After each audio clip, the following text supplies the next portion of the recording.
पिला माने आज क्लास को तुम मानक स्वागत जनाऊँगी। स्वागत जन कहूँ टिकी पाठरू आमे बहुत गुड़े जिनस जानी कौन जानी आमे ना टिकी टिकी जिनस मिसी बहुत बड़ बड़ आकार जिनस मान सृष्टि होची। पहाड़ सिंधु एपरी भाव में तारकापुंज सृष्टि हो पृथ्वी पृष्ठ रे देखा जाउचंदी। तो आज मो मानक देखैबी जे आहुरी किछि जिनस अछि जो गुड़ाकरू आमे छोट छोट जिनस रु बड़ बड़ जिनस पाई परिबा। तो सब बेले आमे टिकी टिकी जिनस रु केमिति भाबरे बड़ बड़ जिनस जानि पारुचे सेई जिनसडी मु तुम मानकु कहिबी। देख पिला माने ये होची गोटे छोट फूल, ये गोटे फूल मात्र गोटे फूल, किंतु एही परि भाबरे जदि बहुत गुडे फूल आमे गोटे पाखे करिदेबा, छोट छोट फूल को नहीं मिसेईकी जोड़ी देबा, ताहाले आमे सबु फूल को मिसेईकी गोटे गुलदस्ता करि परिबा, जहा कि हमर कार्य रे लागिबो एवं यह घरर सौंदर्य मध्य बढ़ई पारिबो। सेहीपरि भाव में गोटे छोट माली देख समस्त घरे थी गोटे छोट माली जोटा कि माँ मैंने यूज करचंदी। तो यही गोटे छोट माली रु आमे बहुत गुडे माली को जदि गुंथी गुंथी गुंथी गुंथी बड़ करदबा मिसेईदबा, ताहले एमती भाव में गोटे बड़ माली सृष्टि हो जहा कि तुम माँ मैंने गलारे पिंधि पारिबे एवं गोटे छोट छोट माली रु बड़ मालाटे तैयारी हो पारला। तो तुम एथरु जानिलो जे गोटे माली सहित आउ बहुत गुडे माली मिसीगले किपरि भाव में गोटे माला सृष्टि हो जाउची। सेहीपरि भाव में गोटे सूता गोटे किछि मात्रार सूता सरू सूता एई सरू सरू सूता को मिसेईकी आमे किछि कपड़ा मध्य तैयारी करि पारचे।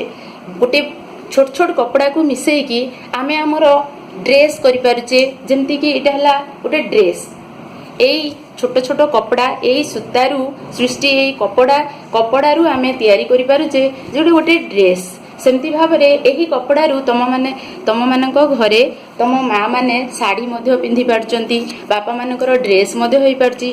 तो सेई साड़ी ड्रेस धोती जहाँ भी आमे पिंधुचे यूज करचे सेई भितरे रहिला एई सरू छोट सूता, एई सूता खंडी करू आमे कपड़ा पाइकी पाई पारुचे बहुत गुडे ड्रेस साड़ी जहा कि आम घर मानकरे यूज हेउची।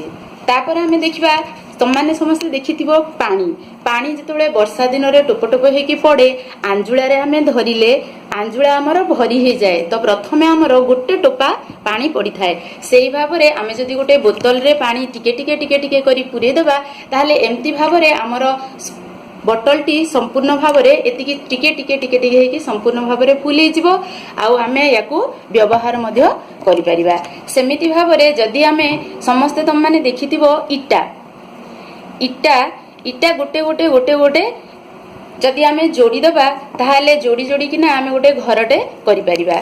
जेमिति भाव में एई घरटी देख पिले, घरटी छोट छोट छोट छोट इटारे गोटे घर सृष्टि हो पारिबो। आमे माने आम चतुर्पार्श्व विभिन्न प्रकार घर देखुचे, बड़ घर छोट घर जहा कि गोटे छोट इटारू सृष्टि होची। सेमती भाव में एई पहाड़टी मध्य छोट छोट छोट छोट पत्थररू सृष्टि होईकी बड़ पहाड़टीए तैयारी होईची।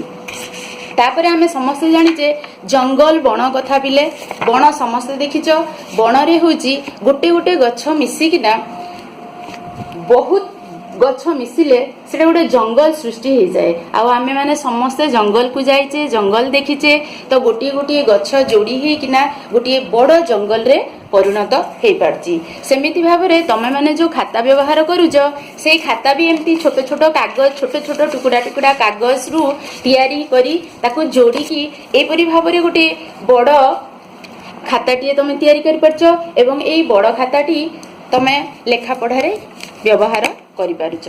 तो आमे एथुरु जानिले जे छोट छोट जिनिस छोट छोट टिकी टिकी जिनिस रु आमे बड़ बड़ जिनिस तैयारी करि पारुचे। सेमती भाव में तम मानक घरे काठ चौकी थिबो, छोट छोट काठरू प्रस्तुत चौकी माने तम घर मानकरे व्यवहार करुथुबो। सेमिति भाव में टेबुल मध्य छोट छोट काठ खंड को जोड़ी किना बढ़ई तार टेबुल तैयारी करे जहा कि आमे घर मानकरे रखिकी व्यवहार करू। एही परिवार बहुत गुडे जिनिस अछि जहा कि छोट छोट पदार्थरू छोट छोट जिनिस रु तैयारी जोटा कि आमे आम पाठरे पढ़िले टिकी टिकी। सेहीपरि भाव में तमे माने खुशी होबा कथा जे तमे माने भी गोटे गोटे छोट छोट शिशु, तमे माने केबे भी भाबिबनी जे आमे छोट तम मानक परि छोट छोट शिशु मध्य ଦିନେ ବଡ଼ ହୋଇ ବଡ଼ ମଣିଷ ହେଉଛନ୍ତି। ତ କେବେ ବି ନିଜକୁ ଆମେ ଛୋଟ ଭାବିବାନି, କାହିଁକି ନା ଛୋଟ ଛୋଟ ପଦାର୍ଥରୁ ଛୋଟ ଛୋଟ ଜିନିଷରୁ ବହୁତ ବଡ଼ ବଡ଼ ଜିନିଷ ତିଆରି ହେଇଛି, ବହୁତ ବଡ଼ ମଣିଷ ହେଇଛନ୍ତି, ବହୁତ ବଡ଼ ବଡ଼ ଛୋଟ ଛୋଟ ଜିନିଷରୁ ମାନେ ଛୋଟ ଛୋଟ ପଥରରୁ ବଡ଼ ବଡ଼ ପାହାଡ଼ ତିଆରି ହେଇଛି। ତ ଏଇସବୁ ଜିନିଷକୁ ଆମେ ଦେଖି ଆମେ ଜାଣିପାରିଲେ ଯେ ଆମେ ଆମ ନିଜକୁ କେବେ ଛୋଟ ମନେ କରିବାନି। ସବୁବେଳେ ସବୁବେଳ ପାଇଁ ଆମେ ଭାବିବା ଯେ ଗୋଟେ ଛୋଟ ଛୋଟ ଜିନିଷରୁ ଯେହେତୁ ବଡ଼ ଜିନିଷ ତିଆରି ହେଇପାରୁଛି, ସେଇଥିପାଇଁ ଆମେ ଛୋଟ, ଆମ ଛୋଟ କ୍ଲାସରେ ରହିକି ବି ଆମ ଛୋଟ ଛୋଟ ହାତ ଗୋଡ଼ରେ ବି ଆମେ ବହୁତ କିଛି ଜିନିଷ କରିପାରିବା, ଆଉ ଆମେ ନିଜକୁ କେବେ ଛୋଟ ଭାବିପାରିବା ନାହିଁ। ହଉ ପିଲାମାନେ, ତମେମାନେ ଏହି ଜିନିଷଟି, ଏହି ପାଠଟିকে ଶୁଣିଥିବାରୁ ମନ ଦେଇ ତମମାନଙ୍କୁ ବହୁତ ବହୁତ ଧନ୍ୟବାଦ।